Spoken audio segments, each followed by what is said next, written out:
Hey, what's up, everybody? We're going to be doing a Goblin Biker deck profile today. I've been having a little bit of success with it. I mean, maybe it's not the highest tier meta deck. I'm not running the fiendsmith engine. I'm running it just pure, or as pure as I can get with it running well.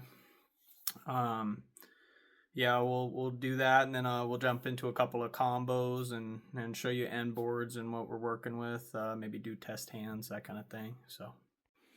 All right, so getting into the deck profile, I'm going to start off with the main deck.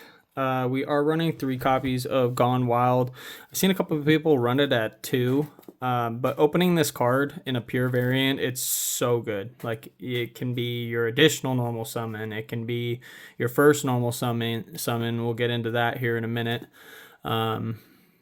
Just the utility, it's 24. I like getting the monsters as big as possible, so starting out with a base of 24 and then using the continuous spell, it's just the best as you're going to get there, besides one of the extra deck monsters. I do also run 3 copies of Doug Charger. Doug Charger allows you to search out one of the spells.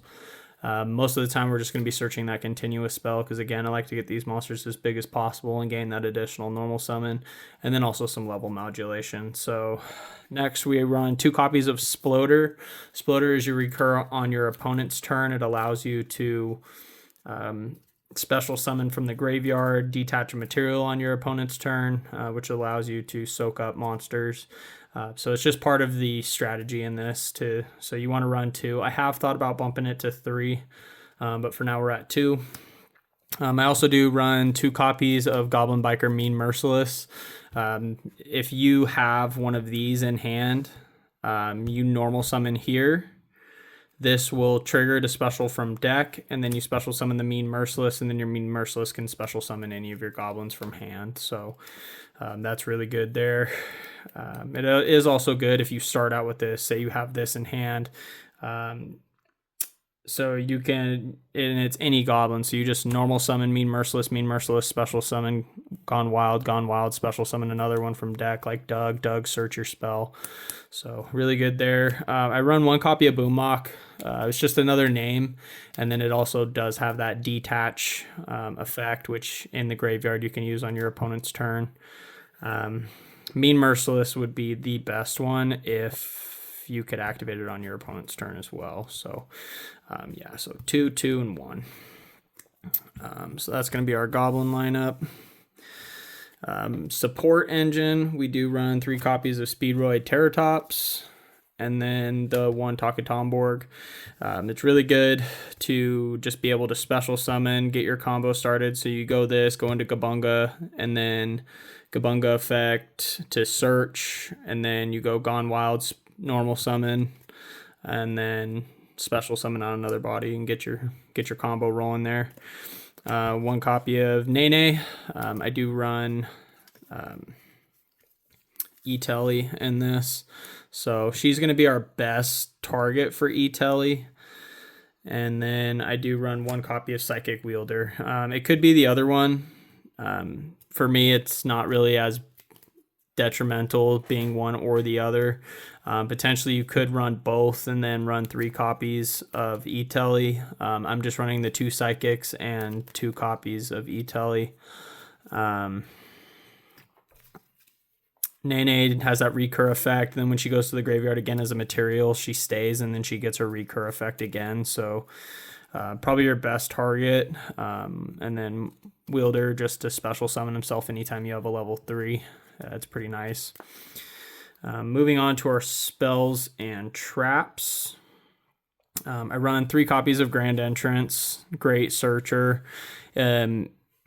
You know, a lot of people base this deck around you need to have your opponent has running an Xyz deck, or you need to have an Xyz on board. You really don't, because this deck just spams out monsters pretty crazy, and then this can get you into that. So this essentially is an additional 3 copies of Gone Wild, or even Doug if you already have the Gone Wild. So this will get things rolling. And then we do have 3 copies of Goblin Biker Grand Breakout. The Breakout It helps you get around imperm, so you go Gone Wild, effect a special one from deck, chain imperm, target the Gone Wild, and then you go Grand Breakout, tribute off your Gone Wild, special summon another one from deck, and then still get your special summon from deck. So it's a really good card. It minuses your opponent 1, and then you still get to plus there. And then this is the controversial one. I run 3 copies of Grand Bash. The reason for running 3 copies of Grand Bash is the effect's stackable. So say I have the Gone Wild on field, it's my only monster, and then I have 2 copies of Grand Bash. He's going to gain 300 for each goblin. He's the only goblin, so he gains 300. And then the second one, he gains an additional 300. So he becomes a 3K monster just with 2 copies. And like I said, either you open one, which is optimal, and then you can search another one with Doug mid combo. So you have potentially 2 all the time, and then most of the time you're going to have more than 1 goblin on field. So say you have Big Bunga, you have Gone Wild, and we'll say just a loose Mean Merciless. So you have 3 bodies on field. You gain 900 because you have 3 times 3, 900 times 2. So you got 1800 plus on each monster. So Gone Wild goes from a 24 to a 42. So he can get pretty big pretty quick. And I know for a while there, obviously Voiceless Voice isn't as relevant anymore, but being able to get over something that is like Voiceless Voice, their boss monster had a 4100 attack, so being able to get over that with just a regular normal summon monster, that's pretty nice. And then like I said, we run 2 copies of Emergency Teleport, so that's going to be the main engine core archetype, whatever you want to call it.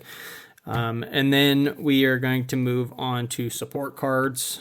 So I run 3 copies of XYZ Import. This card, as long as you have an Xyz monster on the field, you can just target one of your opponent's cards and then attach it as a material. And then it has to have less attack or equal attack. So if you are gaining off of the continuous spell, you can get your bodies up pretty big, so it's just about any monster you can attach to your Xyz. And that's just the consistency factor. This deck's all based around just stealing your opponent's monsters and setting up a crazy board that they just can't get bodies on the field. So to ensure that we can do that, if we're going second, we do run 3 copies of Dark Ruler No More and 3 copies of Forbidden Droplet. So this is additional soak-ups. The deck is going to be based around just soaking up your opponent's monsters, and then we do also have board breaking. You can also side additional stuff for that. I personally think that the meta changes a lot, so I'm not going to be sharing my side deck in this video, but you can side accordingly for your locals or regionals or whatever. I don't know that you would really play this deck at a regional, but it's not out of the realm of possibility. I mean, we did see Fire Kings win, so a big YCS. So, and then continuing on with effect negation, we do run 3 copies of Infinite Impermanence, and then we run the 1 copy of Full Armored XYZ, which we'll get into more with the extra deck. And like I said, you can side whatever. Like usually I side back row removal if I get against a deck that really struggles. I really struggle with as far as back row removal. So, Lightning Storms, Harpies, even Cosmics, depending on how prevalent back row heavy decks are. Moving on to the extra deck. Like I said, this is a pure build, so we're really focused on the Goblin monsters. So I am running 3 copies of Big Gabunga. It's your best monster. You always want to have him on field. The biggest trick with him is remembering to attach one from your deck during end phase. I have a tendency to forget doing that. If he's impermed, obviously he doesn't get that effect at the end phase, so it's it's a trick of, does he still have his effect, and is he, and do you remember to activate that? I do also run one copy of the Trioka. I see a lot of people saying that the card's not good. It's not about what this card does, it's about what this card can do for you. So Big Gabunga has the effect that if a material is detached while he's on the field, or is detached from another monster during that turn, you can, like, when it is detached, you can target a monster your opponent controls and equip it to him as a material. So this card isn't necessary, but like if you have both of these out and your opponent summons a monster, you can detach and immediately soak up. So yeah, I mean, there's a lot of reasons to run this card, not to mention the fact that if all of your goblin monsters have really high attack and you have Gabunga, say, with 3 materials attached to him, or even if you make Trioka with 3 materials, all of your goblins can attack directly. And like I said, we run 3 copies of Grand Bash, and so you can get your monsters really big and then attack all directly. So game ender without having to worry about really what your opponent has on field, even if they got a towers or something along those lines, or something that's unaffected. Moving on, we do have a copy of Goblin's Crazy Beast. I feel like going first, this is the one you really want to try to get into. This deck does lose pretty hard to like Raigeki and Lightning Storm if you destroy all your attack position monsters, and 99% of the time you're going to be putting all your monsters in attack because all of their defenses are 0. So say you get Raigeki, this one you detach a material from him, and then all your monsters are protected. So I usually try to make him going first, not to mention if it is a back row heavy deck, you can detach 2 materials from this and then attach the back row or any spell or trap on the field to him as a material. In tight situations, it comes up without having the back row removal on turn 1. Going second, I do like to run the Gone Bonkers. It has a lot of board breaking potential. I don't end up going this route as much as I thought I would, but it's a really powerful card, and yeah, I just gotta run it. Moving on, we do also run the XYZ Torpedo, Fortress, and then Dark Armored, Full Armor Dark Knight Lancer. Again, this is just another way to protect your Big Gabunga and then also get another soak up of your opponent's monster. Depending on what you have set up, I guess I can get into that when we get into the combos, but he has a soak up material, he has a soak up effect, your Gone Wild causes a soak up effect. So you really just be taking all of your opponent's monsters and they just can't get anything on board. And continuing on with that theme, I do also run Boss of the Shadows and Boss of Eternity, Yogamander, and I don't quite know how to say it, Leviathan, something like that. It's a rank 9, which you can make in the deck, again, with that Grand Bash. So you just get a 3 and a 6, and you make them both level 9, and then you overlay into this. Then on your opponent's turn, you tribute it as cost, so it can't be impermed, dropleted, anything like that. Tributes for cost, and then you'll special summon Yogamander, and then you can attach 2, so 1 from your opponent's field and 1 from the grave, or both from the field. Attach them to him as a material, and then you can activate his effect to detach a material. You both draw a card, and then both of you attach 1 from your hand or field to him as a material. Then he gains 1,000 attack for each material attached to him. So initially he was given 2. We detached 1. He's down to 1, and then we both attach 1. So now he's a 3K. And then when his effect goes off to detach the material, it's going to also trigger our Big Gabunga to equip. So we have multiple ways to detach on our opponent's turn.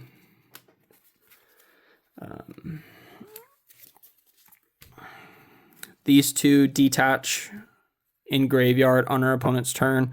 We have the Trioka to detach on our opponent's turn, and then we also can get into the Yogamonder to detach a material on our opponent's turn. And then I guess in certain situations, if you were to be destroyed, you have the Crazy Beast, and then you can also detach to soak up a material. And then when you're breaking boards, the Gone Bonkers does also have a detach effect as well. So there is a lot of detaching potential on our opponent's turn to trigger the initial Big Gabunga. And then we do also have the Gone Wild when he's detached, which usually when I go end phase, I will attach another copy of Gone Wild to Big Gabunga.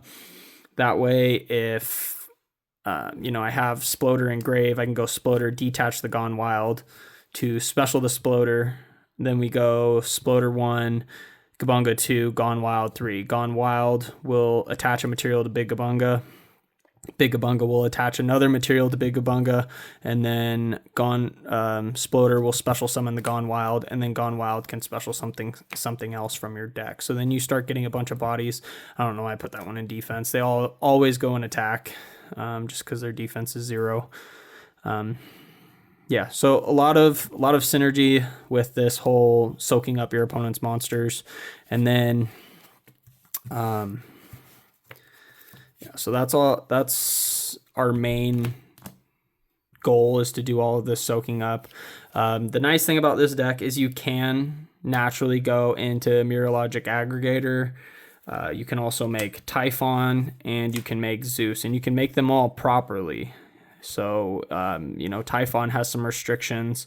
If he isn't made properly, those don't apply in this situation. So it's just kind of fun that you can make these. Like, you can make Zeus before going battle phase. And, even if you don't, you just use a 3, attack, main 2, overlay into your Zeus. It doesn't really come up as much as you would think. In an XC-based deck, you would be like, oh, Zeus, that's perfect. It's an XC deck. Well, most of the time, you're not even going to use it. You don't need to. And also, the deck just doesn't allow your opponent to get things on field, so you don't need to send their field because they don't even have it on field. Again, this is going to be more of like a back row heavy deck, like Labyrinth, which I haven't seen a whole lot of either. And then I do run 1 copy of SP Little Knight just to get rid of something that potentially could have been put on my board. Moving on, I do want to talk more about these guys. The Torpedo, you get your draw 1, you get your search, so you search your full armored XC, and then you overlay in your opponent's turn in draw phase. You're going to activate the full armor detach or full armored XCs on your fortress. So you go into fortress on your turn, and then in their draw phase, you activate full armored, go into this. These would be in Grave. So then you can banish this to equip the Torpedo to Lancer, and then trigger Lancer's effect to soak up a material. But I usually like to equip the Torpedo to Big Gabunga. It gives him multiple effects. So with the protection of Armored Torpedo and with the protection of Full Armored XYZ, if the equipped monster battles at the end of the damage step, your opponent cannot activate cards or effects. Also negate the effects of all face-up monsters they control. So it negates their field. If the equipped monster is an Xyz monster, your opponent cannot target it with card effects, so he's protected from targeting. The equipped monster gains attack equal to this card, so he gains an additional 25. He's already a 21 plus the 25, so now he's a 46 plus all of your attack gain from the continuous spell. So he can get really big. Game ender big. And then with the Trioka, you can attack directly. And then the last effect is if the equipped monster would be destroyed by battle or card effect, I can destroy this card instead. So he has target protection, destruction protection. He can get really big, game ender. So that's how I like to go about with that. Anyway, so that is the main and side deck. We got that 1 copy of the token, just in case we get nibbed, because that is a possibility as well. Okay, so I'm just going to cut and then give us a 5-card test hand. This is going first. I'm not going to go into depth on everything. This is just consistency, and so you can see how the deck kind of runs.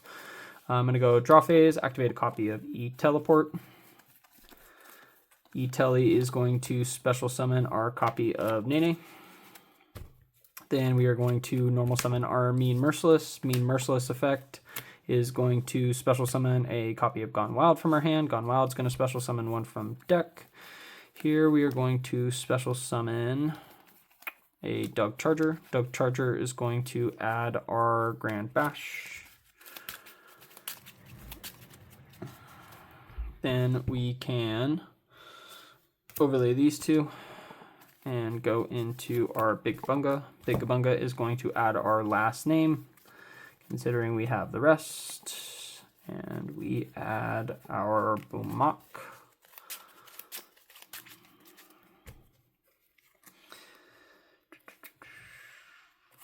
Then we activate our Grand Bash, and from here we can make both of these level 6, and then we are going to chain our Boom Mock to the activation of that effect to detach a material to special summon, and then we're going to overlay these two going into a level or a rank 6. We're going to go into Crazy Beast.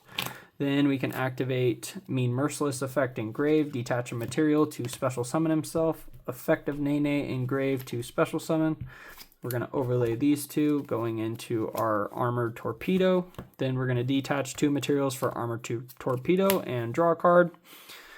Then from here we overlay into Fortress, and then we activate Fortress effect, detaching a material to add a copy of Full Armored XYZ from our deck to our hand. Thankfully that wasn't the card I drew.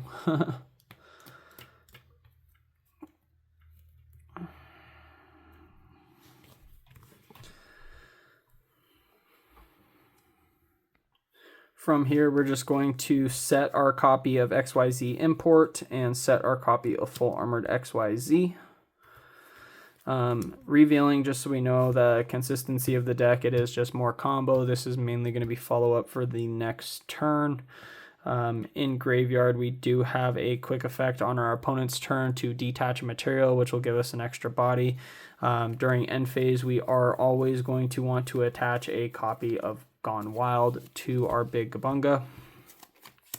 And then we have 2 cards in hand for our follow-up for next turn. We will get 1 more. I will mill another one off just to show you the consistency factor. And then we have on field, we have protection for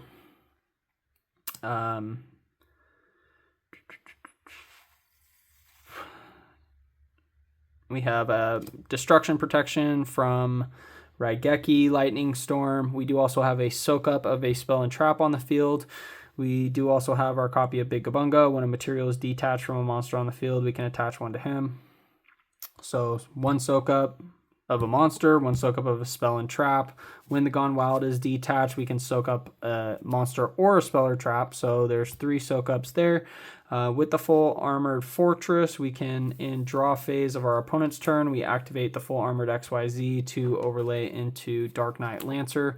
Lancer, when a monster on the field is equipped with a equip spell, which Full Armored XYZ, when banished, will equip the Armored Torpedo to our Big Bunga, giving him boost stats. And then also this allows Dark Knight Lancer to soak up one of our opponent's monsters. So 1 monster, 2 monsters, a spell or trap or a monster, and then a spell or trap. So that's 4 soak ups on our opponent's turn.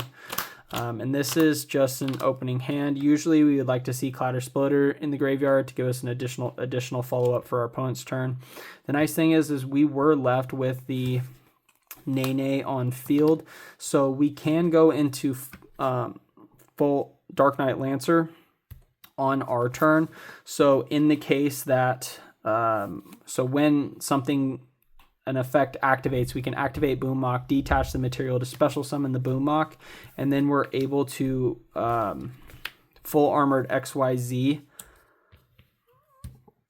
at that point. Since we already did this on our turn, we just waited until we got the boom mock to activate the full armored XYZ, because then we can Xyz these two and go into another copy of Big Gabunga, or we can go into a trick if we need to be able to detach another material to trigger another effect.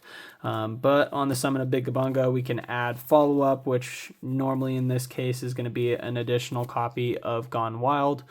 But if you weren't to do that and you were to just go into the trick, now we have our trick, which if our opponent special summons a monster, we can detach one to change its battle position. And when the material is detached to change the battle position, it triggers Big Bunga to equip one. So there's a couple different lines you can go there. And then we do also have our one copy of XYZ import to attach another one.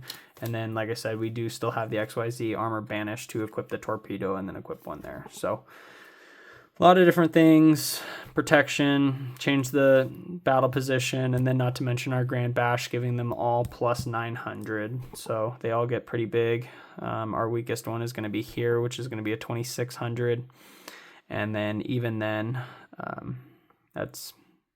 we can change the battle position so it can't be targeted. And then when an attack is declared, we can negate the attack. So we have 2 battle interruptions technically, and then 4 soak-ups, 5 soak-ups if you include the XYZ import.